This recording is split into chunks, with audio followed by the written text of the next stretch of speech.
Dear student, today we are talking about the computer memory. आज हम memory की बात करेंगे।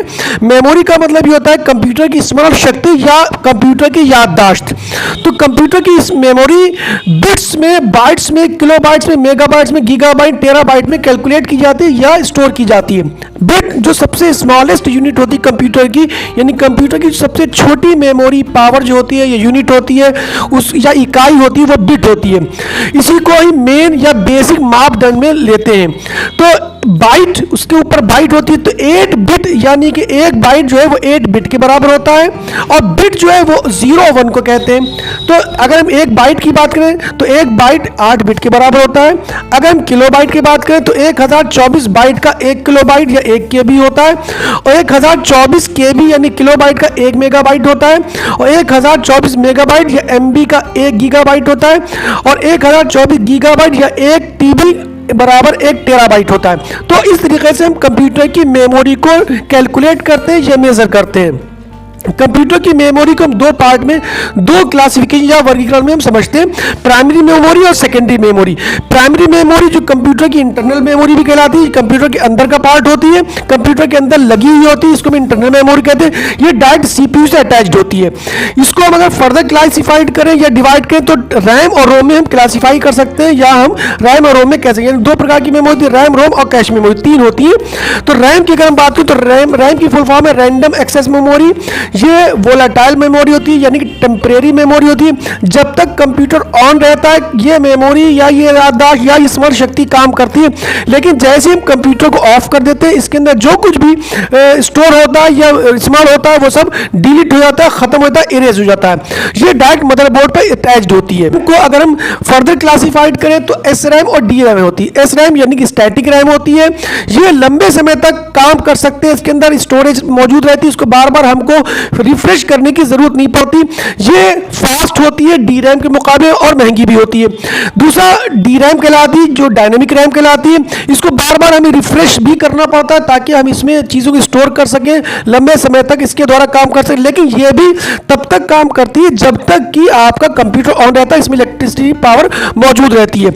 ये इन कंपेरेटिवली एस रैम के सस्ती होती है। बात करें रोम की, यानी कि रीड ओनली मेमोरी, इसको नाम से ही लगा read only memory, it's non volatile memory.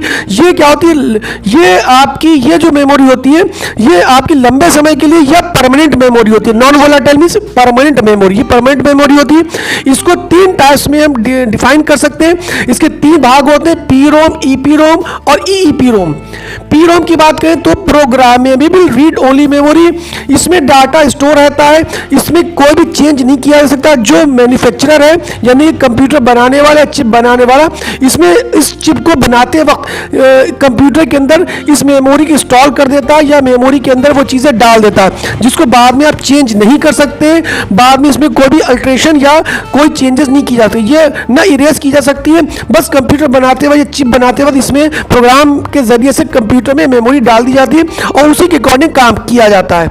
EP रोम जैसे पता, erasable programmable read only memory, it means erase मतलब मिटा देना। इसमें क्या होता है कि इस चिप का या इस रोम का इतना हिस्सा जो ईपी रोम कहलाता है उसको हम चेंज कर सकते हैं, उसको मिटा सकते हैं। हम इसको मिटा सकते हैं आपके अल्ट्रा वायलेट रेजेस के द्वारा, हम इसको ईपी रोम वाले हिस्से को मिटा सकते हैं अगर जरूरत पड़ती है तो।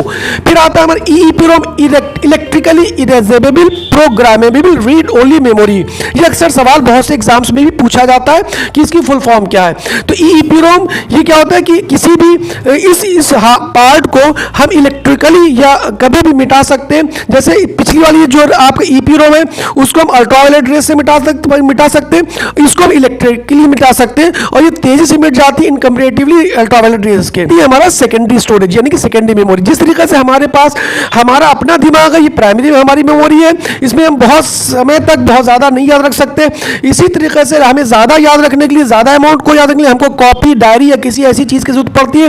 उसी तरीके से कंप्यूटर में बड़ी फाइल्स को या ऑपरेटिंग सिस्टम को, इस तरह की चीज़ों को स्टोर करने के लिए, स्मरण शक्ति में डालने के लिए हमें सेकेंडरी मेमोरी की जरूरत पड़ती है। ये परमानेंट मेमोरी होती है, चेंज भी कर सकते हैं हम जरूरत पड़ने पर। ये नॉन वोलेटाइल भी नेचर की भी होती है। ये इसको हम डिफरेंट मेथड से समझ सकते हैं।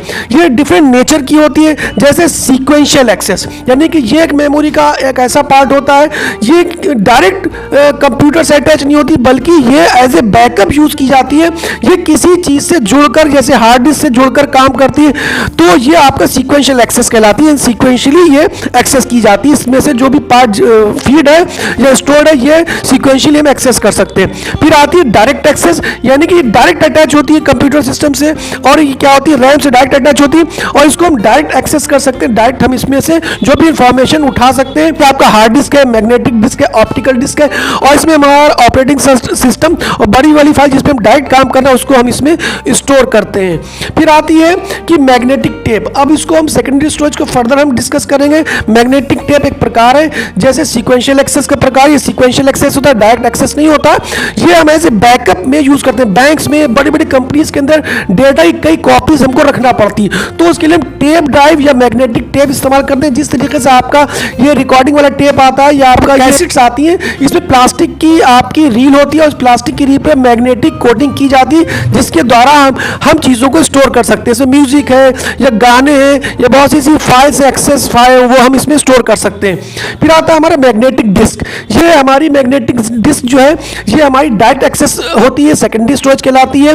ये इसमें हमारा ऑपरेटिंग सिस्टम जैसे विंडोज है, लाइनक्स है, ये सब हमारा इसमें ही रहता है, इसमें ही इंस्टॉल किया जाता है, इसी के द्वारा ही कंप्यूटर चलता है। तो सबसे नंबर 1 हार्ड डिस्क होती है, फिर फ्लॉपी डिस्क होती है, सीडी होती है, डीवीडी, ये सब हमारी इसमें आती है आपकी सेकेंडरी स्टोरेज में। और जिसमें मैग्नेटिक डिस्क में 2 टाइप्स होती है, हार्ड डिस्क और फ्लॉपी डिस्क। तो हार्ड डिस्क जो है ये फिक्स्ड होती है या विंचेस्टर टाइप की भी आती है, जिसे हम रिमूव भी कर सकते हैं। तो हमारा जो फिक्स्ड हार्ड डिस्क होती है, इसमें हम ऑपरेटिंग सिस्टम अपना रखते हैं। ये 250 GB, 500 GB, टेराबाइट इस कैपेसिटी से आती है, और ये इनकम्पेरेटिवली SSD की सस्ती होती है। ये हार्ड डिस्क आज के ज़माने में यूज़ की जा रही है, ऑपरेटिंग सिस्टम इसी में हमारा रहता है, दैट इज़ हार्ड डिस्क। ठीक है, उसके बाद हमारी फ्लॉपी डिस्क, ये पहले चला करती थी, अब इसको बंद हो गई है, अब नहीं आती है। तो ये फ्लॉपी डिस्क ये प्लास्टिक की पतली सी एक कैसेट की तरीके से होती है, 2 साइज से आती थी। पहली सबसे पहले आती थी 5.25 इंच की होती थी, जिसकी कैपेसिटी कम होती थी और ज़रा सी भी मोड़ने पर इसमें अंदर जो भी डेटा होती थी वो इरेज हो जाते थे। फिर उसके बाद आई छोटी सी डिस्क, 3.5 इंच की होती थी, जिसमें 1.44 MB की डेटा को स्टोर किया जा सकता था। ये भी आपकी इनकम्पेरेटिवली 5.25 इंच के थोड़ा बेहतर होती थी, लेकिन इसमें भी बहुत कम कैपेसिटी का डेटा स्टोर होता था। 1.44 MB की डेटा की हमारी फ्लॉपी डिस्क होती, इसको हम निकाल सकते थे, ले जा सकते थे कहीं पे रख के भी। इसमें कोई भी फाइल हम ले जा सकते थे, जैसे हमारा CV है या फोटो है, कोई भी चीज ले जा सकते थे। लेकिन इसको रीड करने के लिए एक स्पेशल टाइप की एक ड्राइव आती है, जिसमें फ्लॉपी डिस्क डाल के ही वो एक्सेस की जाती थी। फिर आती है हमारी ऑप्टिकल डिस्क। ये अलग टाइप है, जैसे पहला टाइप प्लास्टिक टाइप था, ये ऑप्टिकल डिस्क है। ये भी प्लास्टिक की गोल गोल सी आपकी एक व्हील टाइप का एक होता है, जो आप सबने देखा होगा, CD या DVD कहलाती है, आप सबको आज के ज़माने में पता होगा। तो CD ये ऑप्टिकल डिस्क होती है, इसमें रेजेस के द्वारा कंप्यूटर के उस पार्ट में, दैट मीन कि ऑप्टिकल डिस्क पे कोई चीज़ स्टोर की जाती है, सेव की जाती है, तो रेजेस के द्वारा डाली जाती है। तो CD और DVD 2 पार्ट में हम इसको डिवाइड कर सकते हैं, 2 पार्ट में समझ सकते हैं। तो CD ड्राइव जो हमारी है, ये हमारी कॉम्पैक्ट डिस्क कहलाती है। इसमें 700 MB तक का डेटा हम स्टोर कर सकते हैं, इसकी कैपेसिटी होती है। इसमें पिट्स की फॉर्म में डेटा डाले जाते हैं, वीडियो रिकॉर्डिंग की जा सकती है, और इसके लिए ख़ास तौर से हम एक ड्राइव लगाते हैं जो CD रोम कहलाती है या CD री राइटेबल कहलाती है, CD राइटर कहलाता है। ठीक, तो ये हमारी CD कहलाती है।